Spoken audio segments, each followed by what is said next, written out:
Donc,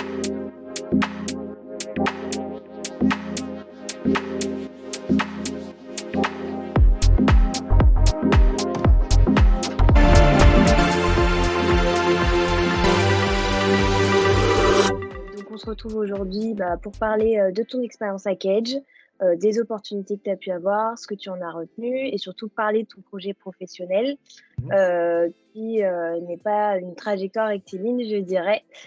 Donc, peut-être commencer par te présenter dans un premier temps. Bah écoute, moi je m'appelle Loïc Morand, voilà, j'ai 39 ans, j'étais étudiant à Cage en 2007, 2008, 2009, 2010. Et puis maintenant je suis basé en Suisse, à Genève. Ça fait plus de 10 ans que j'y suis. Et puis je suis passé de trader au filmmaking, à la production vidéo. Donc voilà, gros changement dans ma vie, mais je suis très content. Ok, du coup, on va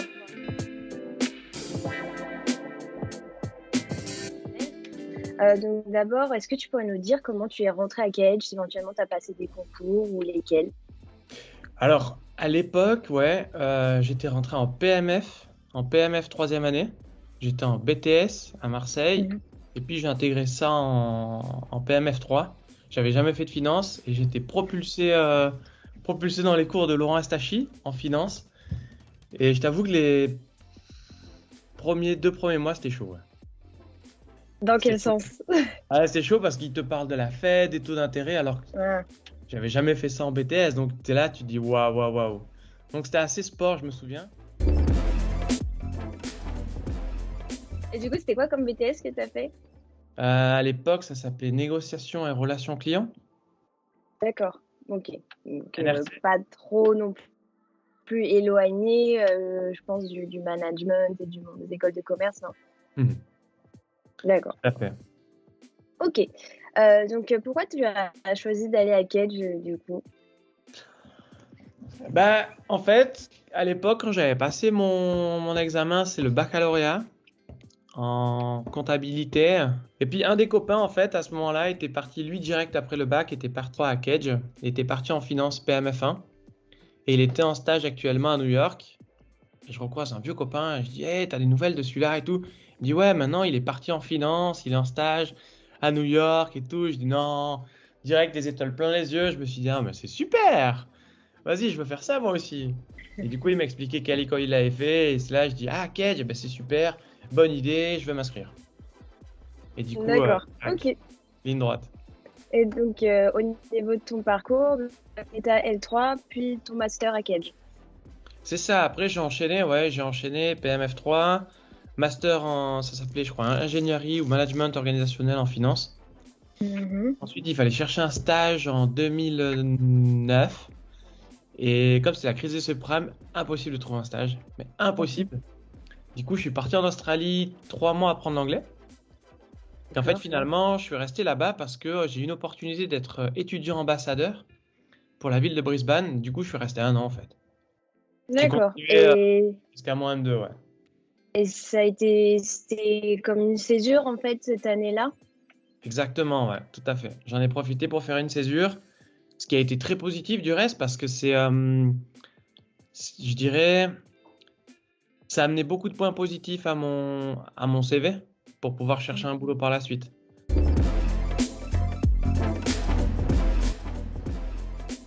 Mhm. Comment tu as vécu le passage de la vie étudiante à la vie professionnelle?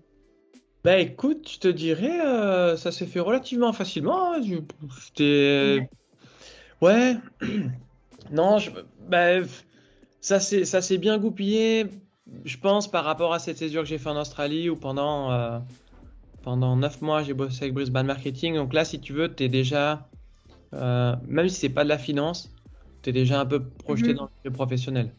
C'était un super pont entre le mode étudiant et la vie professionnelle en banque privée.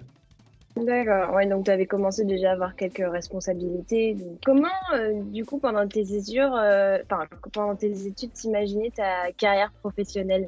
Ah, en mode Golden Boy, tu vois. C'est ce que j'avais compris. Ouais, en mode Golden Boy, cette image, si tu veux, un peu prédéfinie et peut-être péjorée qu'il y a dans les films, cette image un peu peut-être dégradée, tu vois, qui maintenant, avec le temps, Ça a fait un peu la une avec, c'était le loup de Wall Street, tu vois. Donc, ce qui n'est plus du tout le cas, c'est pas forcément comme ça maintenant, ça n'existe pas à cette époque-là, mais c'est un peu cette image qu'on avait avant, tu vois, le côté argent, le côté un peu sphère, haute sphère, tu vois, le côté dire ouais, j'ai réussi, je suis dans le trading et tout et tout. D'accord. Et pourquoi tu t'es tourné dans la finance au départ? Ah, c'est une bonne question. Toujours cette image de Golden Boy. Ouais, je crois que c'est ça en fait, c'est de courir plus après l'image que ça représentait. Parce qu'après, le job en lui-même, c'est pas ma tasse de thé finalement, tu vois. T'avais C'est fait pas... quoi du coup comme poste? Ah, j'ai travaillé sur la trésorerie du groupe Edmond Rothschild. D'accord. Ouais. Ok. Donc en fait, je faisais du cash management tous les jours. J'achetais et je vendais des devises. Quel a été l'élément déclencheur qui t'a fait changer de trajectoire? Ben, si tu veux, l'élément déclencheur, c'est qu'à un moment donné, j'étais en poste à la banque et puis il y avait un changement dans le management. Puis il y a une personne qui est arrivée et puis là, en fait, ça a été au bout de 15 jours qu'elle a pris son poste. Là, j'ai dit, waouh, ça va être difficile. Au bout de 15 jours, hein. Ça m'a pas fallu long. Et je dis, waouh, là, ça va être chaud. Donc, du coup, tu prends sur toi. Et puis après, au bout d'un moment, tu fais, non, mais c'est bon, quoi, j'ai plus ma place là-dedans, tu vois. Moi, je voulais une vie où, tu vois, t'es épanoui, tu rencontres des gens, il y a de la nouveauté. Et là, en fait, il n'y Ouais. a pas forcément de nouveauté. Tu reviens tous les jours et tu fais des opérations. Et tu reviens tous les jours et tu fais des opérations. Et tu vas pas Ok. forcément rencontrer plus de monde. Donc, pour revenir à ta question, pour éviter de partir dans tous les sens, si tu veux, à un moment donné, comment ça s'est passé? Euh, Moi, à cette époque-là, je joue au golf. Et en jouant au golf, il y a un joueur qui me dit, voilà, moi, je suis bon en entraînement, mais en compétition, j'arrive pas, mon mental, il défaille. Et là, il y avait une formation en préparation mentale. Et là, je dis, bah écoute, viens en test. Viens en test. Je me forme, ça dure 4-5 jours. Et viens en test sur toi. Et en fait, en testant, on a vu direct après les résultats au bout de quelques mois. Je dis, bah écoute, on lance quelque chose, tu vois. Et là a commencé l'aventure de l'entrepreneuriat. En quittant, en se disant, bah voilà, maintenant, tu étais salarié, et pourquoi pas finalement lancer ton entreprise et lancer même d'autres entreprises, tu vois. D'accord. L'an dernier, en 2021, en filmant un joueur de golf qui sortait du lot, euh, là, en fait, si tu veux, le golf a vu la vidéo, il m'a dit, ah écoute, là, c'est super, il nous faut des vidéos, on a besoin. Et là, en fait, ça m'a fait toc à l'oreille, je me suis dit, mais avec le Covid, il y a beaucoup d'entreprises qui veulent se digitaliser, qui veulent parler d'elles, qui veulent communiquer, mais elles n'ont pas forcément les moyens, puis elles vont filmer avec leur téléphone et tout. Et là, il y a peut-être un marché à prendre. D'accord. Là, je me Donc, suis positionné. Ouais, vas-y. tu t'es lancé tout seul? Ouais. Ou... Donc là, maintenant, je D'accord. travaille avec des joueurs de golf haut niveau, tu vois, pour les accompagner pour leur championnat. Et d'un autre côté, ça va faire un an maintenant que j'ai créé Clap Stories, une société de production vidéo, où là, si tu veux, ben, c'est pour des entreprises, pour des produits, pour des interviews. D'accord. Donc, être à ton compte, c'est avoir ta propre vitesse. Ah mais ouais, mais c'est tous les jours à mon compte. En fait, c'est que ouais, t'es tout le temps à fond, quoi. C'est D'accord. c'est- c'est l'entrepreneuriat, je dirais, ouais. Et donc, tu me parlais du golf, mais aujourd'hui, tu es sur d'autres sports aussi? Je travaille aussi avec un footballeur, ouais. D'accord. Et en termes d'avenir, est-ce que tu l'imagines comment? Est-ce que tu imagines faire encore tout ce que tu fais? Tu as d'autres idées? J'ai un carnet de projets, tu vois, les carnets, un carnet dans lequel j'appelle le D'accord. carnet à 1 million. C'est des gros projets. C'est des gros projets, mais plus sur des idées business, tu vois.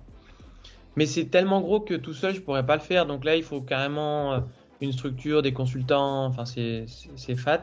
Est-ce que, du coup, plus t'entourer, peut-être avoir une équipe plus grande, ça t'intéresserait? Alors, je recrute j'ai recruté ma première stagiaire. Elle commence à la fin du mois. Donc, ça D'accord. commence. Ah ouais.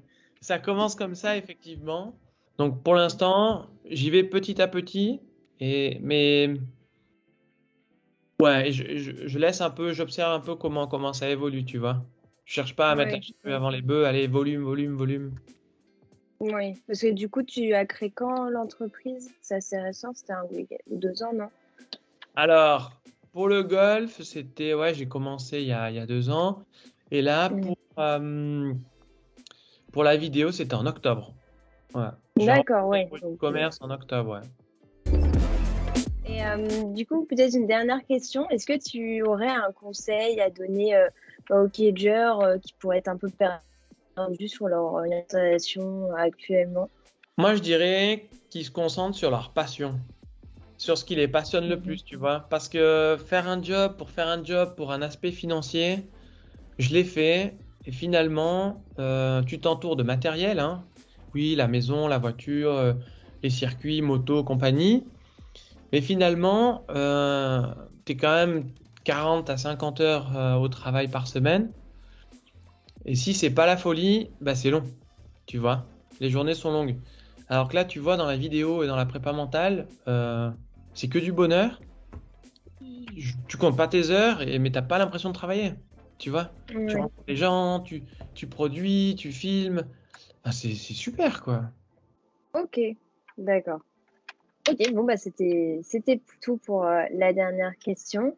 Mhm. Est-ce que éventuellement on pourra laisser tes coordonnées sous notre vidéo si les étudiants veulent te contacter? Ouais, carrément, ouais, avec plaisir, ouais. Ouais. Ok. Bah écoute, merci infiniment du coup pour ton temps et pour toutes tes réponses. Et puis bah on espère que ça aidera les étudiants à Cambridge.